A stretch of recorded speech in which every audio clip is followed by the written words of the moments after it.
शाजिया इल्मी, सवाल यह है कि विपक्ष को प्रधानमंत्री जो कर रहे हैं वो नौटंकी क्यों लग रहा है? क्यों लग रहा है कि वो छिपे हुए हैं? राहुल गांधी ने भी कहा कि ट्रंप छाती पे चढ़ा आ रहा है और प्रधानमंत्री उसका सामना नहीं कर पा रहे हैं। यह स्थिति क्यों बन गई है? अरे इसमें क्या बड़ी बात है? नहीं, इसमें क्या बड़ी बात है? जो नौटंकी बाज होगा उसको हर चीज नौटंकी नजर आएगी। हाँ, उसका तो सुबह शाम का काम ही यही है। जो इंसान नौटंकी बाज है पेशेवर तौर पर, तो उसको नौटंकी हर चीज नजर आएगी ना। वो तो उनका लेकिन ये मेरे सवाल का जवाब नहीं हुआ। ना तो राहुल गांधी को नौटंकी करते हैं, ना विवेक श्रीवास्तव को नौटंकी करते हैं। जवाब दे रही हूँ ना। मैं मानता हूं कि प्रधानमंत्री नरेंद्र मोदी को नौटंकी करते हैं। मैं वही तो कह रही हूँ, जो है उसको वैसी दुनिया नजर आती है ना। तो नौटंकीबाजों को नौटंकीबाजी नजर आएगी, क्योंकि उनका यही काम है सुबह शाम का, तो वो नजर आएगा। अब हम बात करते हैं काम की, और हम बात करते हैं देश की, बात करते हैं अपनी सरकार की, और बात करते हैं राष्ट्रीय हित की, जो सर्वोपरि है। ना किसी भी देश की कोई धमकी हमारे लिए, सिर्फ और सिर्फ राष्ट्र हित देखा जाएगा। तो अगर अजीत डोवाल जी पहुंचे हुए हैं तो उनकी क्या मंशा है सब समझ सकते हैं। और इस बहुध्रुवीय पूरे आप देख रहे हैं जो डायनामिक्स हैं, ग्लोबल डायनामिक्स हैं, उसमें भारत की क्या जगह है वो भी आप देख सकते हैं। भारत किसी भी तरह के बुलिंग या इकोनॉमिक आर्थिक कोअर्जन ज़बरदस्ती के आगे झुकेगा नहीं। ना झुकेंगे हम, ना ही अपना सर मस्तक करेंगे। हम अपने इंटरेस्ट के हिसाब से चलेंगे जो हमें सूट करता है। और इसको देखकर बाकायदा और भी देश हैं, ब्राज़ील और बाकायदा सल्यूट कर रहे हैं इंडिया को, जैसे कि हर एक भारतीय कर रहा है। हाँ, जो भारत के इंटरेस्ट के साथ नहीं है, जो राष्ट्र हित और भारतीयों के हित के साथ नहीं है, जाहिर है परेशान है। परेशान क्यों है? उनकी राजनीतिक मजबूरी है। अगर आप सत्ता में नहीं हो, ये पूरी स्क्रिप्ट विपक्ष के लिए कभी भी इस्तेमाल की जा सकती है। तो क्या कहें, अनिल अंबानी और राफेल के रिश्ते को क्या कहें? 12 दिन की कंपनी को प्राइम मिनिस्टर ने खुद मार्केट करके कॉन्ट्रैक्ट। अरे कुछ भी कहिए आप कुछ भी कहिए, कुछ फर्क नहीं पड़ता। आप कुछ भी कहिए भाई साहब, आप कुछ फर्क नहीं पड़ता। आप कहते रहिए, कुछ फर्क नहीं पड़ेगा। और चीखिए आप, और चीखिए भाई मेरे, और चीखिए, और झूठ बोलिए, और गंदगी कीजिए, और नौटंकीबाजी कीजिए, करते जाइए, खूब कीजिए, और जोर से बोलिए, और जोर से कीजिए। बहुत अच्छा, बहुत खूब। अरे वाह भाई वाह, बहुत खूब, ताली बजाइए अब अपनी बात पर। बहुत अच्छी बात है। हो गई बात। अब बात करते हैं देश की। हो गई बात, हो गई आपका। अब बात करते हैं, अब फिर से देश की बात करते हैं, और ट्रंप टैरिफ और सैंक्शंस की बात करते हैं, और एनएसए की प्रेजेंस रशिया की बात करते हैं, और इंडिया की बात करते हैं। ठीक है, आप इनको करने दीजिए, आपको जो करना है गंदगी आप कीजिए।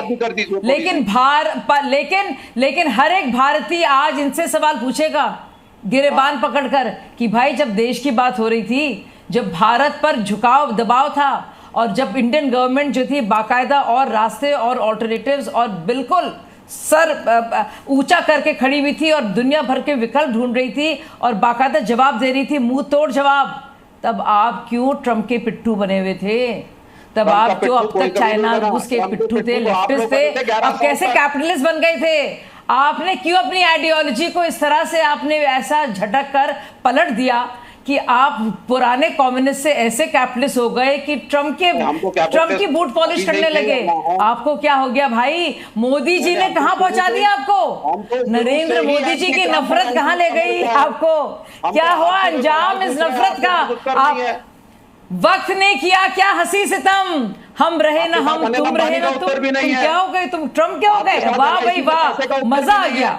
ये तो देखिए मोदी जी जो कमाल कर रहे हैं, पूरा जो देश और दुनिया देख रही है वो तो है, लेकिन सब देख रहे हैं कि लेफ्टिस्ट की हालत क्या हो रही है, कि ट्रंप की कैसी जबरदस्त तालियां और तारीफें कर रहे हैं, और अमेरिका के ऐसे बने हुए गुलाम इस वक्त दुनिया देख रही है। बहुत अच्छी बात है विवेक जी, फुल मार्क्स और पलटी मारने के लिए फुल मार्क्स। शाजिया और विवेक हमारे साथ दीपक वोरा साहब भी मौजूद हैं। दीपक वोरा जी, इस देश की विदेश नीति पर बीइंग अ डिप्लोमेट आपकी बहुत शानदार और पैनी नजर रही है। मैं जानता हूं कि कोई सानी नहीं है आपका अगर हम विदेश नीति पर बात करें तो। अखिलेश यादव ने कहा है कि विदेश नीति जो है वो विदेश चली गई है। क्या ये इतना दुर्भाग्यपूर्ण बयान देने वाली स्थिति है? बहुत बहुत धन्यवाद सर। उम्मीद करता हूं मेरी आवाज आप तक पहुंच रही है। बिल्कुल बुलंद आवाज आ रही है सर। सुन पा रहे हैं आप मुझे? जी बहुत अच्छा, आवाज तो वैसे ही बुलंद रहती है।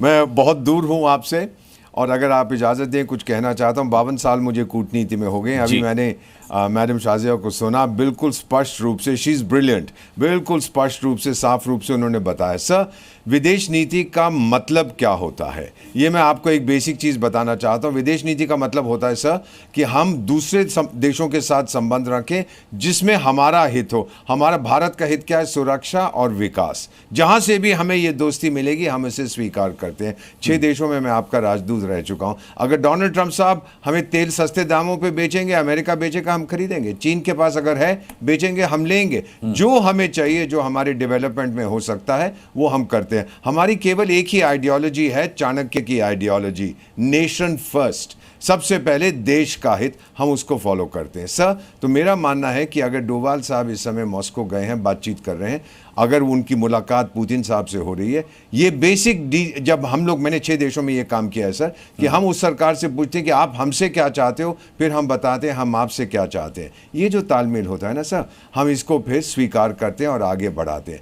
तो ये कहना कि ये गलत है, ये सही है, ये आपकी अपनी पोजीशन है। लेकिन जो एक प्रोफेशनल डिप्लोमेट होने के तौर पर मैं कह सकता हूँ सर कि हमारे इतिहास में, स्वाधीन भारत जिसको हम कहते हैं, उसके इतिहास में हमारी जो विदेश नीति इस समय है सर, 52 साल में मैंने ऐसी नहीं देखी है। पूरी दुनिया, ग्लोबल साउथ, 125 देश भारत को अपना नेता सर, मानते स्पष्ट हैं, बताइए, रोल मॉडल सकारात्मक तरीके ये से अलग ऐसी बात है, विदेश कुछ लोग नीति 52 साल में नहीं देखी, या नकारात्मक तरीके से? क्योंकि यहाँ मैंने नहीं देखी। हर स्पेसिफिकेशन बहुत जरूरी है सर। मैं आपको इतना ही कहना और चाहता था सर कि कुछ लोग आलोचना करते हैं कि जब ऑपरेशन सिंदूर हुआ हमारे साथ कोई खड़ा नहीं हुआ था। सर, ये नहीं होता है। कौन से देश ने, भूल जाइए तुर्किस्तान और अज़रबैजान को, कौन से देश ने आलोचना की है भारत की सर? किसने कहा है कि आपको ऑपरेशन सिंदूर नहीं करना चाहिए था? सर, जो कुछ हम डिप्लोमेसी में कहते हैं उसका बहुत महत्व होता है, जो नहीं कहते उसका ज़्यादा महत्व होता है। So you stand with us in silence. शोर मचाने से कुछ नहीं होता सर डिप्लोमेसी में, मेगाफोन डिप्लोमेसी में हम यकीन नहीं करते, इसीलिए हमारी कूटनीति इतनी सक्सेसफुल है सर। जी न्यूज़।